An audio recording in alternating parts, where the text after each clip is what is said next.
No seu lendário caminho para conquistar os famosos 12 trabalhos, Hércules encarou uma série de desafios sobrenaturais que testaram sua força, coragem e habilidades. Vamos ver agora um resumo dos 6 últimos trabalhos dele. Esse é o canal Mundo de Mitos. Vem comigo, vamos viajar na história.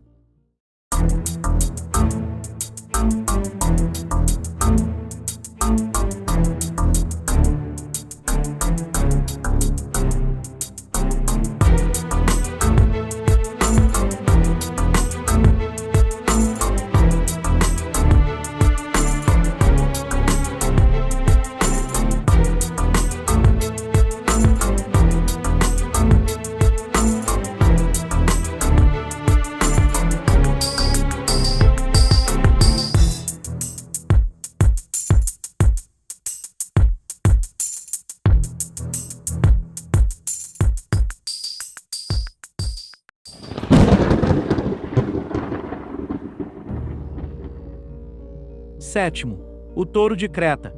O sétimo trabalho designado para Hércules provou ser uma tarefa verdadeiramente formidável.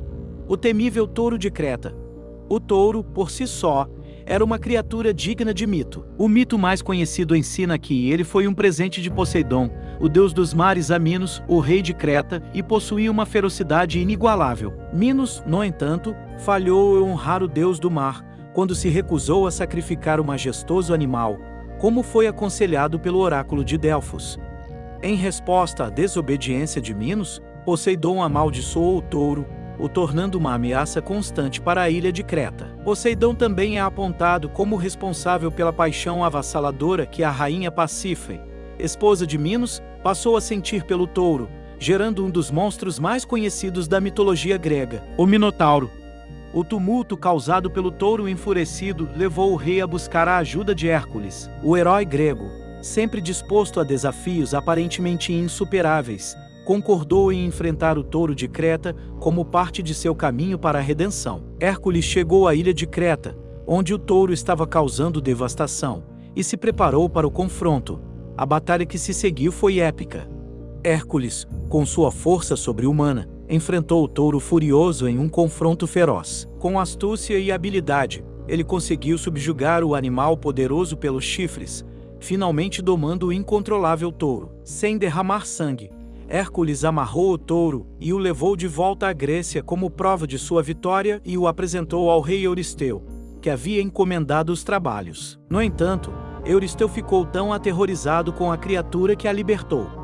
Após sua libertação, o touro de Creta vagou pela Grécia, até ser eventualmente recapturado por alguns dos heróis da cidade de Atenas. O principal deles teria sido Teseu, o lendário guerreiro que derrotou o Minotauro. Ele teria recapturado o touro nas planícies da cidade de Maratona. Essa tarefa não apenas demonstrou a incrível força física de Hércules, mas também sua capacidade de enfrentar desafios complexos e resolver problemas de maneira inteligente. Ao capturar o touro de Creta, ele demonstrou estar no caminho certo para redimir seus erros passados e conquistar sua imortalidade. Uma curiosidade: você sabe a diferença entre o touro de Creta, o touro de Zeus e o Minotauro? O touro de Creta, como vimos anteriormente, foi um presente dado por Poseidon a Minos. Já o touro branco de Zeus, na maioria das versões conhecidas do mito, era o próprio Zeus disfarçado, no intuito de raptar a princesa fenícia à Europa. Ela sobe em suas costas e ele a leva para a ilha de Creta. É da união de Europa e Zeus que nascem Minos e seus irmãos, Radamanto e Sarpedão. Por fim, o Minotauro é o resultado da união da esposa de Minos, Pasífae, e do touro de Creta. Mas essa é uma história para outro dia. Oitavo trabalho: as éguas de Diomedes. Cansada das vitórias de Hércules, Hera decidiu colocar o bastardo de Zeus contra seus netos, filhos de Ares, o deus da guerra e filho legítimo da deusa com Zeus. Inspirou, então, Euristeu a definir o oitavo trabalho: capturar as 4 éguas carnívoras de Diomedes, chefe dos Bistônios, povo não grego da selvagem e inóspita Trácia, e filho do deus Ares com uma mortal. Dizia-se que Diomedes dava seus inimigos e estrangeiros perdidos na costa do Mar Negro para suas éguas se alimentarem. De tão descontroladas, Podargo, o pé brilhante, Lampon, o resplendor, Xanto, o amarelo, e Deno, o terrível, viviam presas por pesadas correntes no estábulo. Alguns mitos diziam que as éguas tinham mandíbulas de bronze, soltavam fogo e fumaça pelas narinas. Hércules navegou para a Bistônia, com um grupo de voluntários, entre eles Abideros, um jovem ousado da Lócrida, a quem o herói tinha como companhia. Rapidamente o grupo dominou os guardiões das éguas antropófagas e as roubou.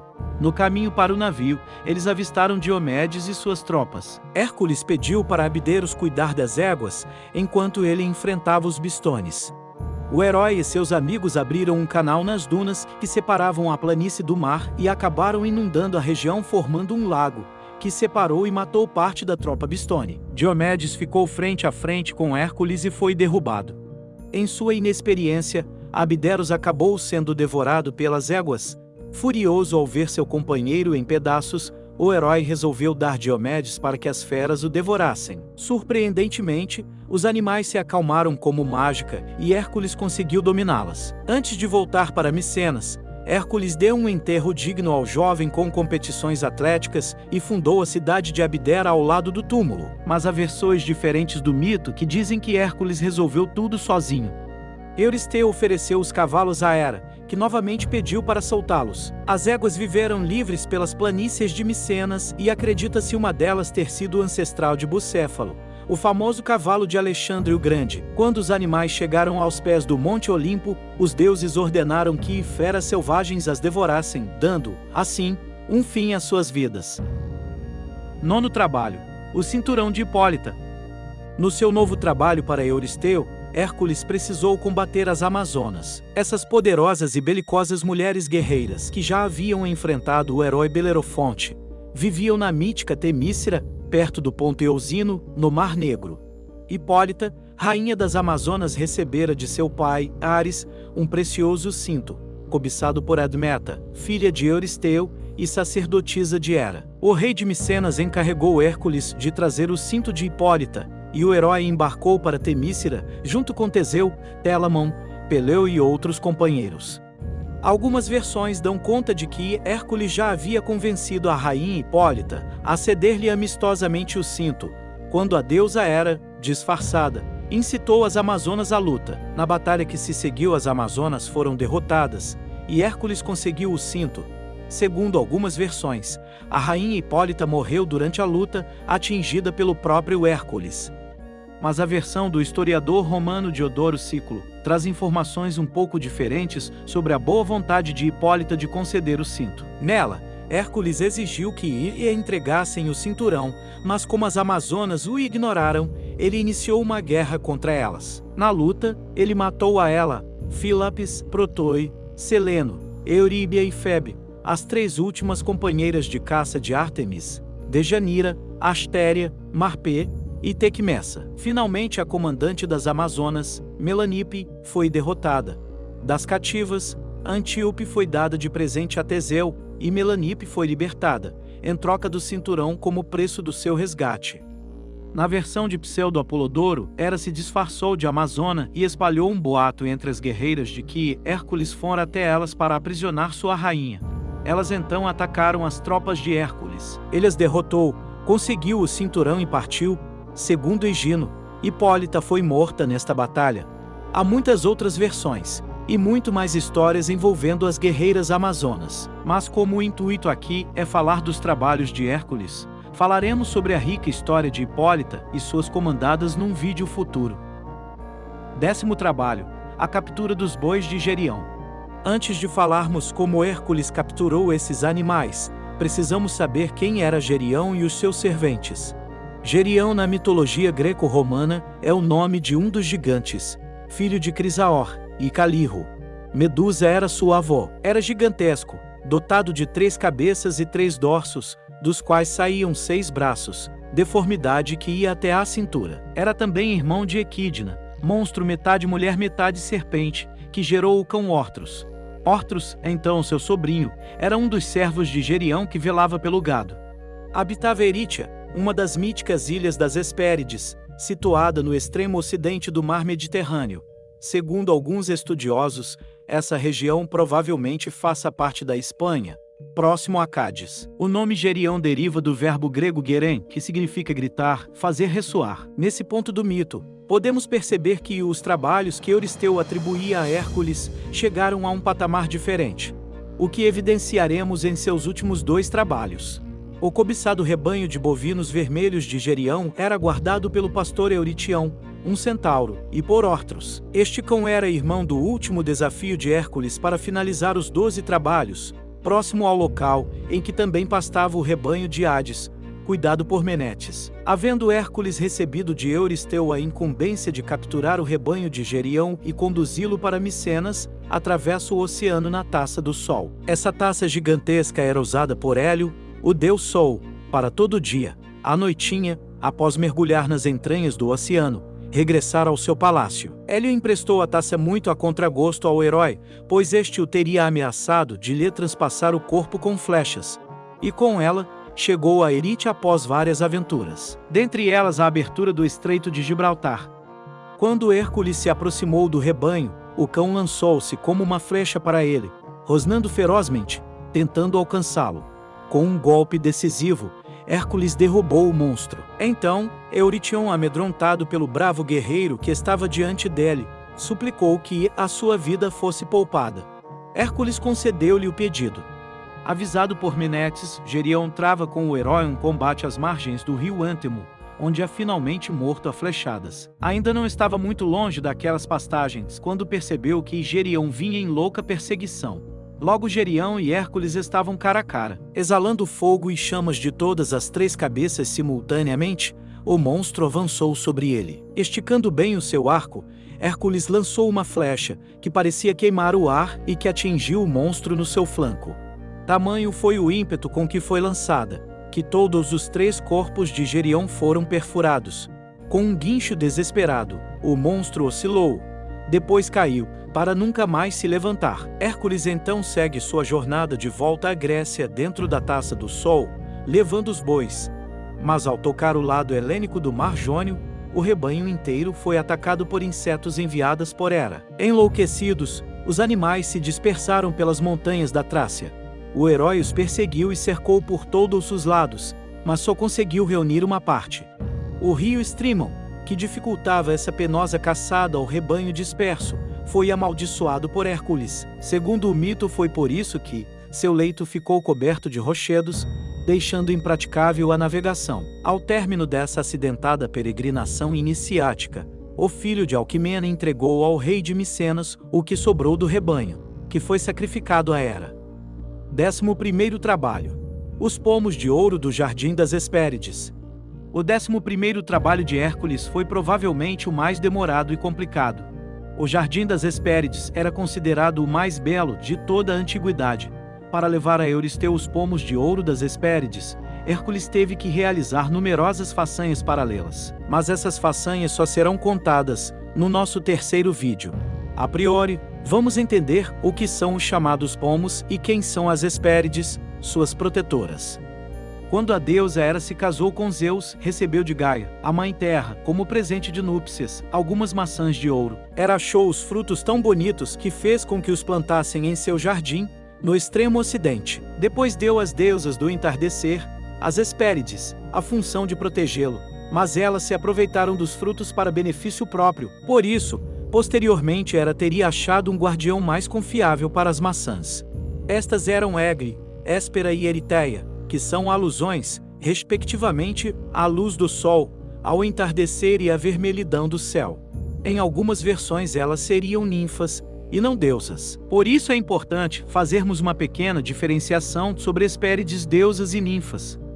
As primeiras são primitivas deusas primaveris, que representavam o espírito fertilizador da natureza.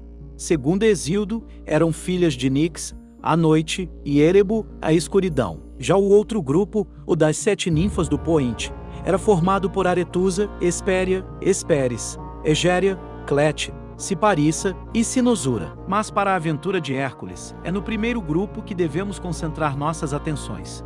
O Jardim dos Imortais, como também era conhecido, continha o pomar que abrigava as árvores mágicas oriundas dos pomos de ouro, que passaram a ser considerados fontes de juventude eterna. Para chegar até o jardim havia muitos obstáculos, tais como a Gruta das Greias, as três irmãs velhas, que dividiam um único olho e um único dente, e a Gruta das Górgonas, das quais a mais famosa foi Medusa. Além das Hespérides, alguns monstros protegiam o jardim. Um deles era o terrível dragão de 100 cabeças, Ladão, o qual cada uma das cabeças falava uma língua diferente, ou tinha uma voz diferente, dependendo da versão do mito. Este é o guardião que Hera deixou especialmente responsável pela proteção das macieiras, que davam os frutos dourados que citamos anteriormente. Ele ficava enrolado entre as árvores das maçãs douradas. Pseudo-Apolodoro e Higino o colocam como filho de Tifão e Equidna, mas Hesíodo o faz descendente de Forces e Seto. Para chegar ao jardim, Hércules precisou ir para o norte da Grécia, depois para a Líbia, Egito, Arábia e para a Ásia Menor. Enfrentou e matou Cicno, filho de Ares. Lutou com o deus do mar Nereu, conhecido também como o Velho do Mar, para conseguir a localização do jardim. Acabou com o gigantesco Anteu, filho de Poseidon e Gaia. Liquidou o rei Busíris, outro filho de Poseidon, que costumava sacrificar os estrangeiros aos deuses para evitar a seca em seu reino. Matou com uma flecha a águia, que devorava diariamente o fígado do titã Prometeu e o libertou das correntes que o prendiam. Existem duas versões sobre como Hércules consegue os pomos de ouro. Na primeira, ele chega ao jardim e enfrenta Ladão cara a cara. Hércules lança uma flecha envenenada com o sangue da Hidra de Lerna, que atinge o monstro direto no coração e o mata. Após a vitória, o herói grava uma imagem em alto relevo do dragão sobre seu escudo e lança seus restos mortais aos céus, onde Zeus o transforma na constelação de Dragão. A lei de guardião do pomar de Hera, os gregos também atribuíam a Ladão o título de deus rio da Arcádia. Na segunda versão, Hércules acolhe o conselho de Prometeu de procurar outro titã, seu irmão, Atlas, que era pai das Hespérides e poderia facilmente pegar os pomos no jardim e lidar com Ladão. O herói pede ajuda a Atlas, que era responsável por segurar os céus, se oferecendo para ficar em seu lugar, enquanto ele buscaria os frutos. O titã teria aceitado prontamente, pois segurar os céus foi um castigo imposto pelos deuses a ele após a titanomaquia, castigo ao qual ele odiava. A titanomaquia foi a famosa guerra entre deuses e titãs, na qual o segundo grupo saiu perdedor. Atlas aceita buscar as maçãs, mas ao retornar, diz que ele mesmo as levaria para Euristeu para cumprir o trabalho por Hércules e não voltaria a segurar o firmamento. Então Hércules põe em prática um plano para enganar o titã. Ele finge acatar seu destino e pede ao titã para segurar o firmamento por um instante, enquanto ele coloca uma espécie de acolchoamento nos ombros que o ajude a suportar o peso da terra. Quando Atlas concordou em colocar a terra de volta em seus ombros, Hércules agarrou as maçãs e deixou Atlas segurando o mundo, como ele havia feito por tantos anos antes. Hércules finalmente regressou a Micenas, mostrou as maçãs de ouro a Euristeu e as entregou a Atena, pois eram propriedade de Hera. Atena então se encarregou de recolocá-las no Jardim das Hespérides. Uma última curiosidade sobre as Hespérides. Existe muita controvérsia sobre as Hespérides. Algumas versões tratam-nas como dois grupos.